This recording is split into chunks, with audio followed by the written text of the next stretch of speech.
Bill Gates di pidatonya bilang untuk dunia dalam satu aturan dimulai tahun 2020. Tes awal mereka dengan buat sandiwara besar yaitu COVID-19. Dengan ancaman media-media dan ancaman agen-agen NWO untuk menjual ratusan juta bahkan miliaran vaksin. Indonesia yang jadi tatapan besar para kapitalis Amerika. Kenapa harus Indonesia? Jawabannya karena di protokol Yahudi di proposal 20 Indonesia dan Pakistan wajib hancur sebelum 2025. Program setelah 14 negara Eropa dan Amerika Serikat menyepakati Islam musuh bersama setelah Uni Soviet hancur.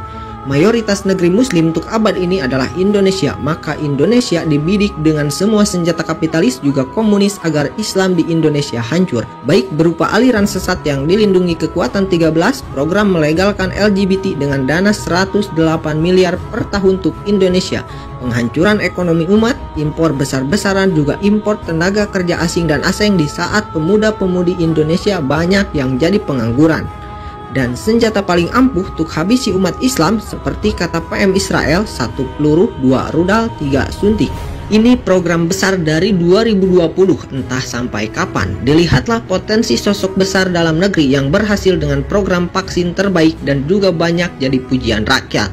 Diangkat semua media untuk bikin iklan, dibuat buzzer untuk menyerang dengan tulisan medsos agar nama makin melejit tinggi dan luas. Tapi tidak ada yang sadar kalau mereka hanya jadi boneka mainan para mafia-mafia politik oligarki yang hanya 500.000 keluarga, tapi menguasai semua sistem di bumi ini. Umat yang tadinya ikut imam pun akan lompat pagar meninggalkan para pemimpin-pemimpinnya demi iming-iming jabatan juga amplop tanpa seri.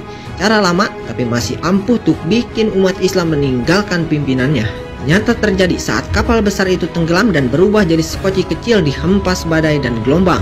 Potret masa-masa konstitusi diagung-agungkan dari ayat suci. Hukum globalis ditinggikan dari hukum hadis. Mempertahankan iman di akhir zaman bagai menggenggam bara api. Taat pada imam di masa ini jadi isapan jempol belaka. Sistem ini terlalu kuat.